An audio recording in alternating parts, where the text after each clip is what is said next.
Hello, my name is Tricia Crowley. I'm with the League of Women Voters of Champaign County. One of the major missions of the League is to provide information to voters to help them when making decisions as to who to vote for candidates for public office. In this consolidated election of 2025, one of the most important races is for a seat on the Unit 4 school board. This is an interview with Roselle Bhosale. I'm messing that up. I really apologize. It's okay. Roselle, just Roselle is fine. Yeah, okay. And she's running for a 2-year, the remainder of an unexpired 4-year term on the school board. And let's see, the interviewers will be Unit 4 high school students who are student ambassadors for the League of Women Voters. So would you want to introduce yourselves, Emma and Kitty? I'm Kitty Miller, and I'm a junior at Central High School. I'm Emma Constanti. I'm also a junior at Central High School. Okay, thank you. Hello. And the candidate will have a 2-minute opening statement, 1.5 minutes for questions, and 1 minute for closing. So why don't we start? You have 2 minutes for an opening statement. Okay. My name is Roselle Bhosale. I am running for the 2-year seat in the Board of Education.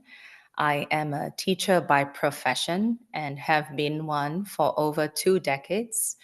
I have taught in public charter, and private schools across 3 states and 2 different countries.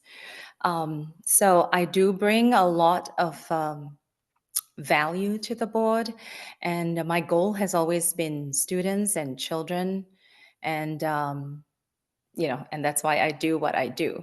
And I also feel like the board sometimes needs representation from a teacher. We always have finance people and lawyers and a lot of administrative people, and we very seldom have a teacher. And I know when you work for Unit 4, you cannot run for a seat. I do not teach at Unit 4, but I understand what it's like to be a teacher in a school and have a classroom in front of me from 8 to 4. So that's where I am. Thank you. So we'll start with the questions.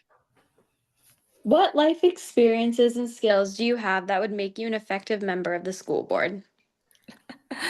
Okay, like I said, I am a teacher.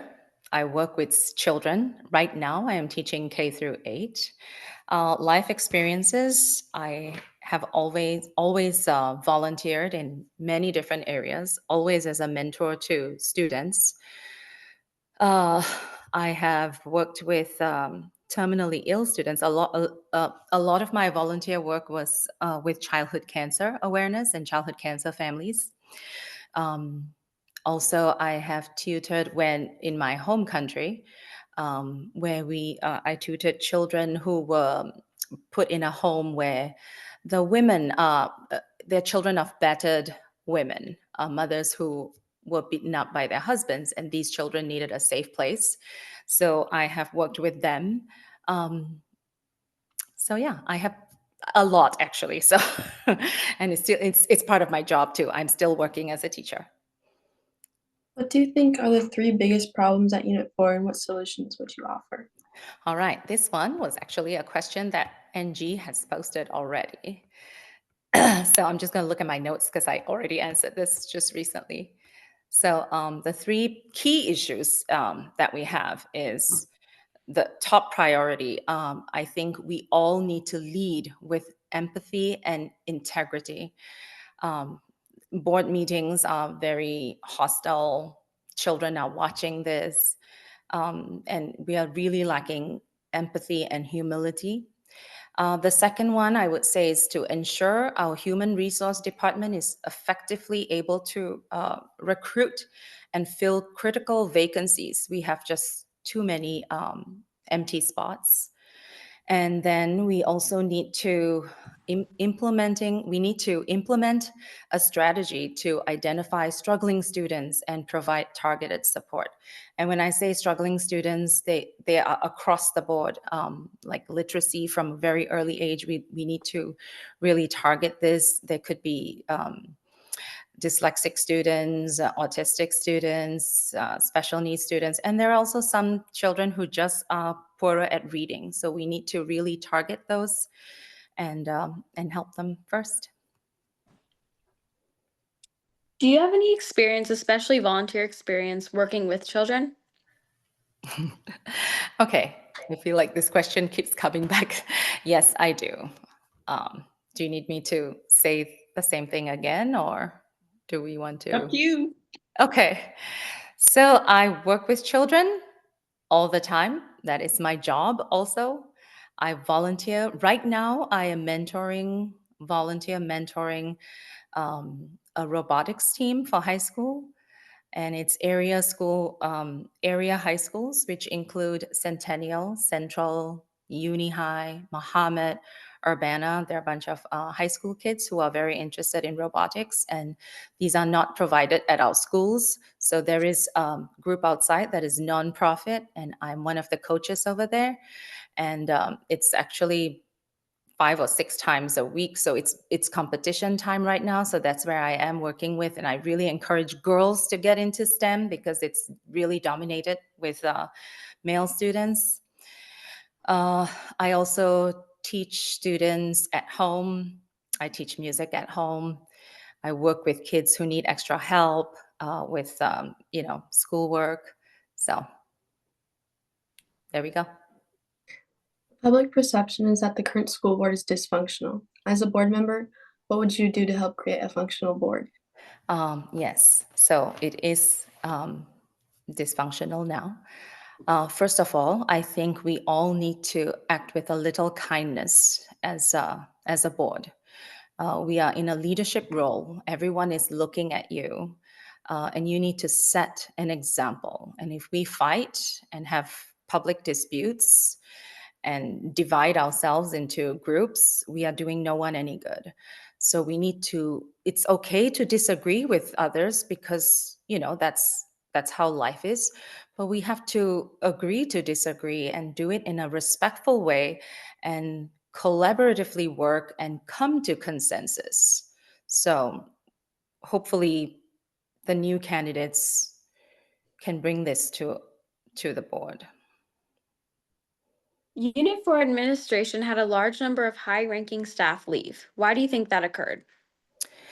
So this one is all hearsay, but I never really talked to any of the high-ranking staff that left, so I do not know the real reason. But I do feel it could be a lot to do with feeling unheard, or maybe it's the Booker T. Washington, or I really cannot say until I speak to them. But I think I think we need more transparency for sure as to why that's happening.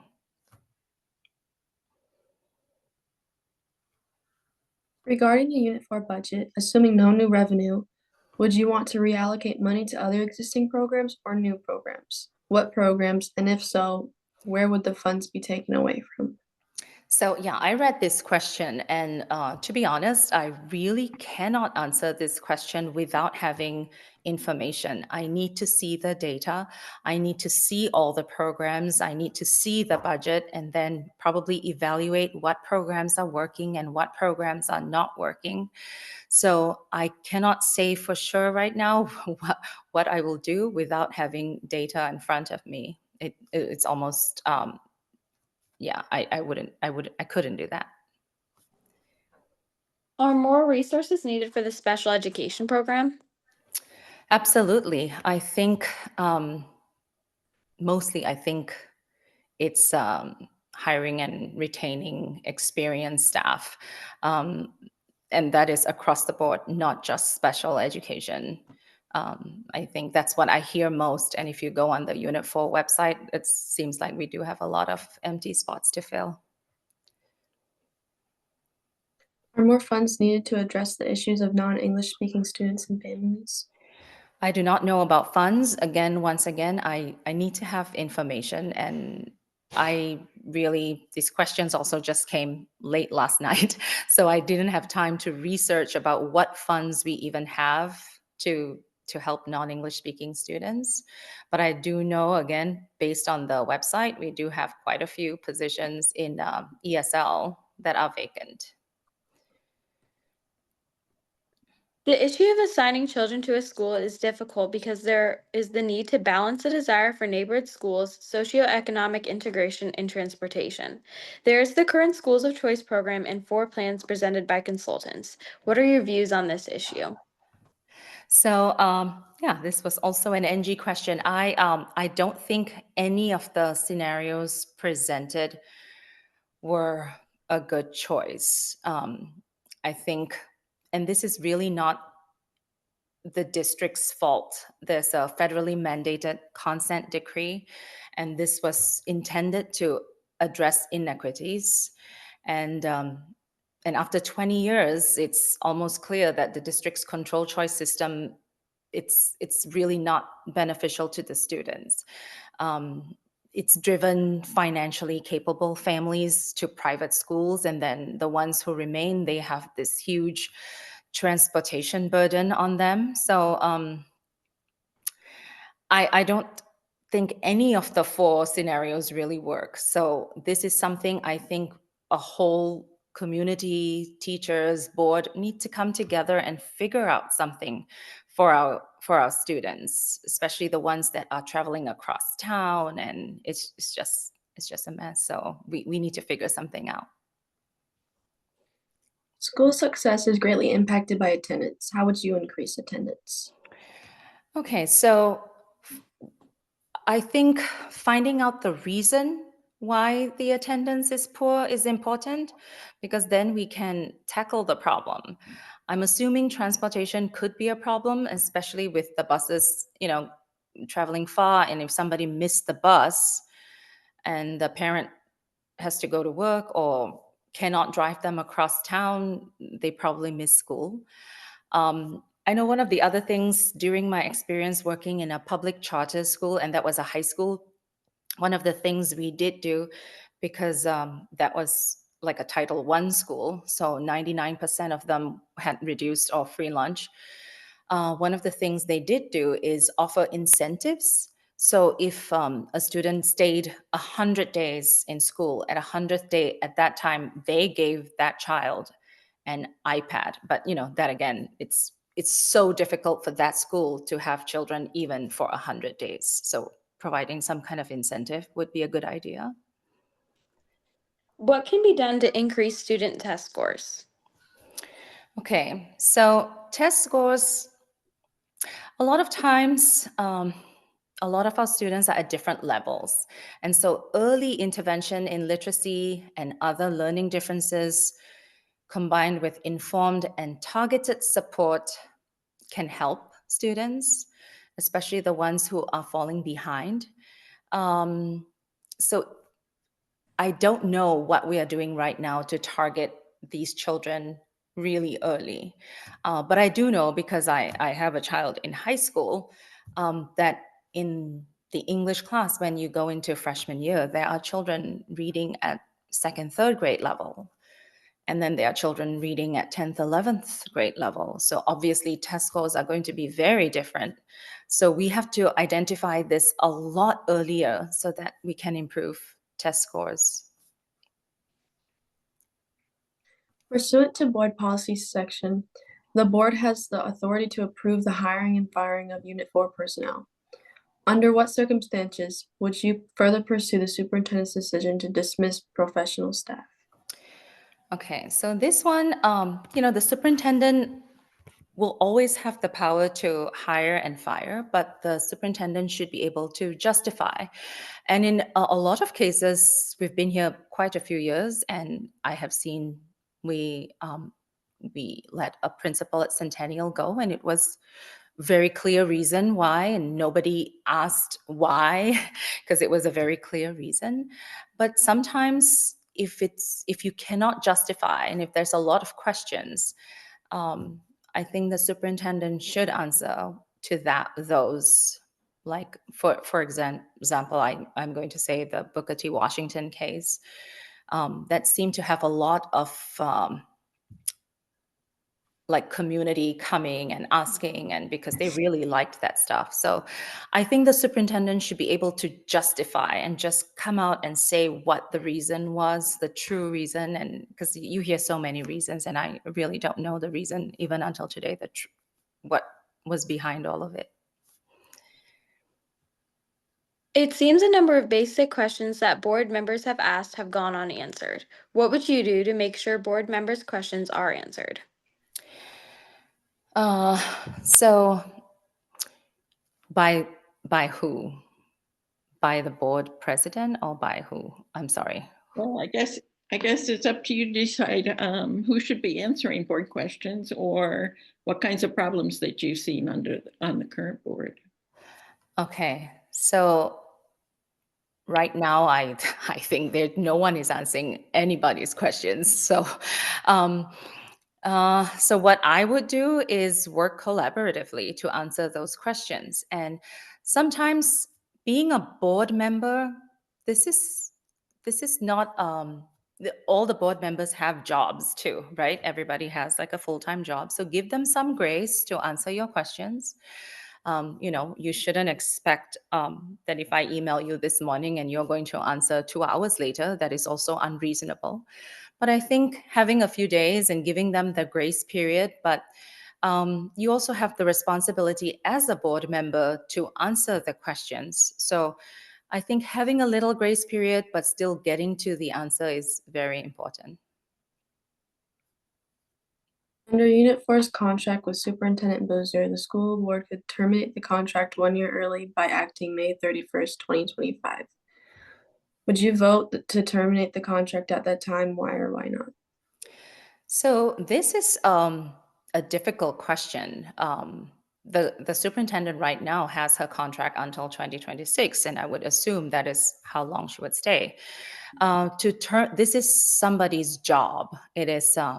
It's her livelihood, and so I have not sat down one day to even talk to Dr. Boozer. So it would be unfair for me to make this decision. And it's also like, I think this is almost like a jury. Like if something bad happens, there's a crime, and the jury goes to a room and they get together and they talk and they talk. It's not one person's decision. This can never be one person's decision. And the more you talk and you collaborate, you need to collaboratively decide on this. And I think that's the way to go. But we have to keep in mind also that, nobody wants to fire anybody. So unless there is real need to, but it is not one person's decision. And I hope that the new board can function collaboratively and be an example to everybody again. We have to earn that trust again. It seems to have gone right now. Okay, I think that's all of our questions. And right now you have 1 minute for a closing statement, if you'd like to do that.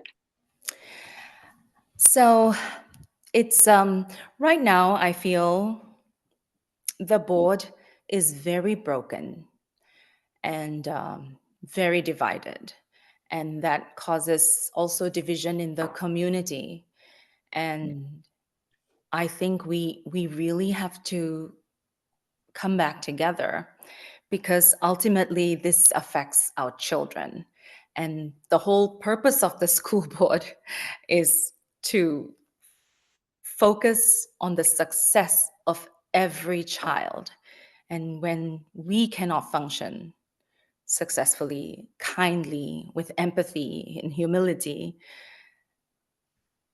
that the losers are the children, and this is not okay. So I hope whoever the candidates are who make the new board do not bring that back in, and hope the remaining ones who are there also try to fix and work collaboratively with the new people. Thank you. Thank you. And I'd like to thank you for stepping up and running for school board. Thank you. Running for public office these days, it can be a very difficult thing. So for those who have taken up that responsibility, I would congratulate you. And running for school board must be one of the most difficult of jobs. So thank you very much for that. Thank you. And you guys did a good job, girls. Yeah, I have a junior too, but she's in Centennial. Yeah. Thank you, Emma and Kitty. And I think that will be the end of our recording. Thank you very much. Thank you.